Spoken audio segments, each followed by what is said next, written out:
Maka beruntung bapak ibu, bapaknya datang, ibunya datang, anaknya datang untuk talqin, subhanallah. Dan itulah tujuannya. Alhamdulillah.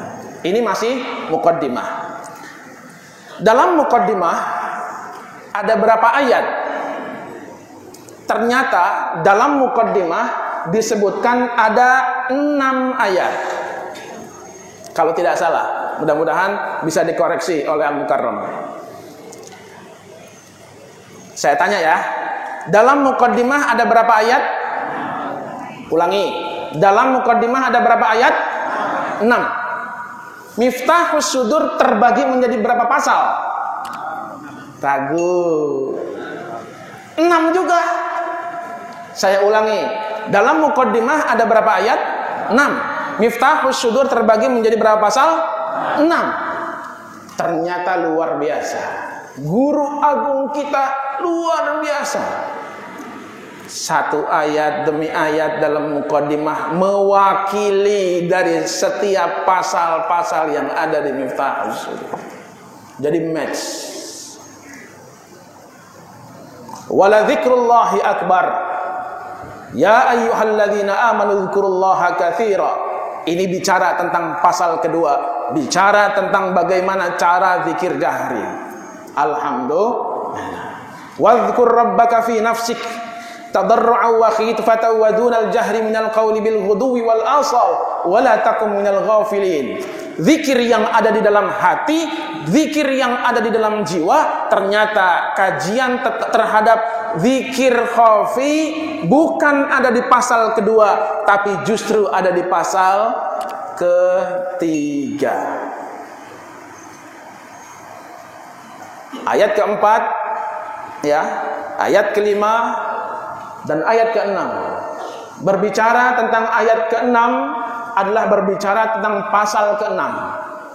Pasal keenam terkait dengan idna'us syayatin, dengan menyempitkan ruang gerak setan dengan cara zikrullah. Dan itu adalah pasal pamungkas, pasal terakhir, di mana di situ akan dikupas berbagai rahasia tentang bagaimana keunggulan, faidah, manfaat, barokah dari kitab Miftahus Sudur dan la ilaha illallah yang amat sangat luar biasa. Alhamdulillah. Namun pangersa Abah secara jujur mengatakan, wa fi hadhihi ayatun katsirah wa ahaditsu la tuhsa wa laysa li fi hadzal majmu' illa al-kitabah wal jam'. Jama'tuhu minal kutubil mutanawwi'ah wa khassatiha min sirril asrar, dan selanjutnya dan selanjutnya. Pangersa Abah mengatakan bahwa kitab Miftahus Sudur ini merupakan hasil kesimpulan intisari yang kami ambil dari setidak-tidaknya 9 kitab. Dari berapa kitab? 9 kitab. Yang pertama Sirrul Asrar. Sudah pada punya?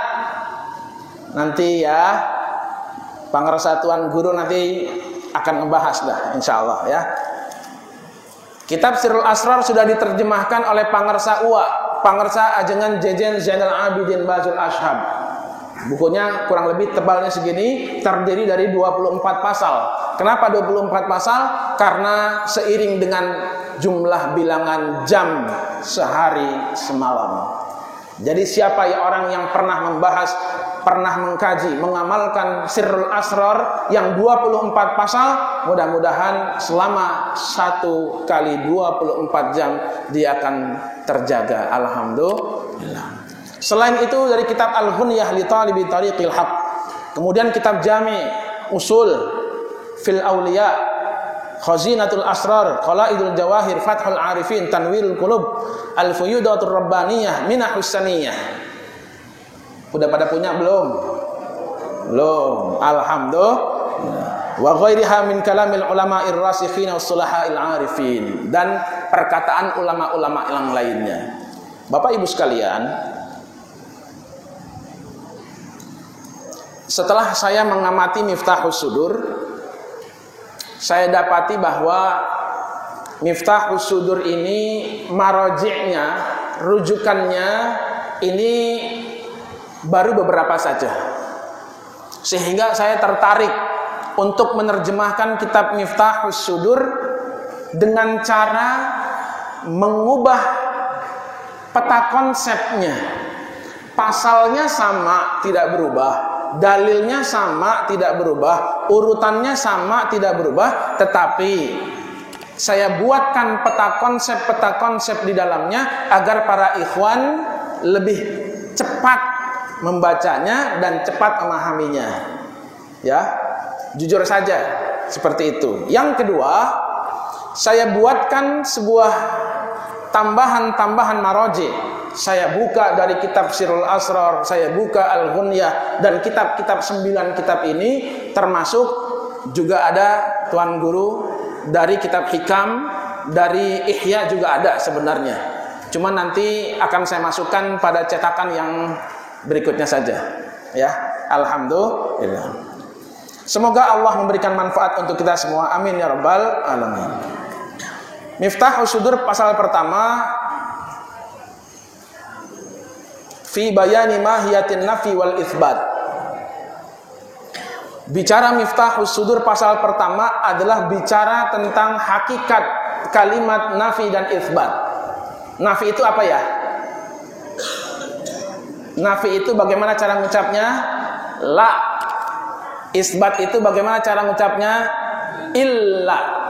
Saya ulangi ya. La itu nafi. Isbat itu illa. Nafi itu la. Isbat itu illa. Satu kalimat yang di dalamnya terdapat kalimat nafi dan isbat, yaitu la ilaha illallah. Adapun keutamaan tentang kalimat isbat disebutkan begitu banyak. Fa'lam, yang pertama, fa'lam annahu la ilaha illallah.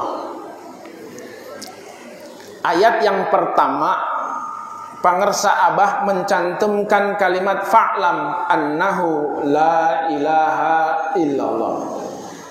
Saya kadang-kadang seringkali mendengar seorang mubaligh yang menyebutkan dalil ini, tapi dengan sebutan gini, afdalul dzikri fa'lam annahu la ilaha illallah. Seperti hal yang saya baca, kalau hadisnya itu adalah afdalul dzikri la ilaha illallah. Tapi karena kita biasa ikutan tahlil ya, afdalul dzikri fa'lam annahu, gitu ya. Ya enggak? Nah, kalau pakai annahu saya belum dapatkan hadisnya. Tapi kalau hadisnya yang benar-benar hadis, saya baru dapatkan afdalul dzikri la ilaha illallah. Kenapa saat tahlil ulama-ulama kita, mubaligh kita mencantumkan kata-kata annahu? Itu tabarruk daripada surat Muhammad. Ya, surat Muhammad menyebutkan fa'lam annahu la ilaha illallah. Alhamdulillah. Jadi Miftahus Sudur di pasal pertama mengajak kita untuk mengenali. Fa'lam, ketahuilah. Fa'lam, kenalilah. Tak kenal maka tak sayang maka tak. Beda lah kalau orang Kalbar, nyambung. Saudara sekalian, dalam Miftahus Sudur yang pertama disebutkan fa'lam. Ini memang ayat Al-Quran, tetapi ini adalah sebuah isyarat. Kenapa pada pasal pertama kok yang diletakkan itu adalah fa'lam annahu la ilaha illallah? Agar kita lebih mengenal, lebih tahu tentang la ilaha illallah. Kalau belum, ketahuilah. Kalau belum, kenalilah. Maka fa'lam annahu la ilaha illallah dituliskan pada pasal pertama ayat yang pertama dituliskan pada pasal pertama, ini satu hal yang luar biasa. Sebuah isyarat agar kita lebih mengenal la ilaha illallah. Subhanallah. Saya jujur ketika membaca kitab Miftahus Sudur seringkali geleng-geleng. Baca lagi geleng-geleng. Baca lagi subhanallah.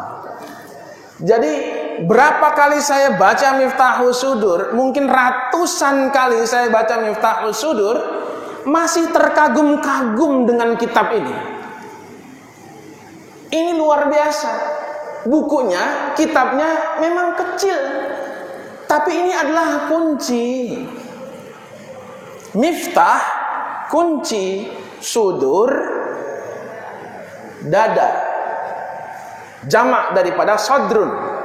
Sodrun itu adalah dada-dada, lapisan dimensi dada. Miftah adalah kunci, as-sudur adalah dimensi lapisan dada. Jadi kalau kita perhatikan dari kata Miftahus Sudur aja, berarti la ilaha illallah ini menjadi kunci. La ilaha illallah menjadi kunci. Untuk apa? Menembus lapisan-lapisan yang ada di balik dada. Apakah dia sadr? Apakah dia qalbu? Tembus. Dengan la ilaha illallah, dengan fuad, tembus. Dengan syaghaf, tembus. Dengan lub, tembus. Masuk kepada sir, tembus. Kenapa disebut sudur? Karena sudur adalah jamak. Bentuknya jamak, banyak. Bukan dadanya yang satu, tetapi dimensi lapisan dada yang amat banyak. Sehingga dadanya terbuka, betul. Kolbunya, fuadnya, syaghafnya, lapisan daripada dada itu sampai dengan lub, sampai dengan sir, itu bisa terbuka dengan satu kunci. Miftah adalah satu kunci untuk membuka lapisan-lapisan dada. Luar biasa. Subhanallah, alhamdulillah, wala ilaha illallah, wallah.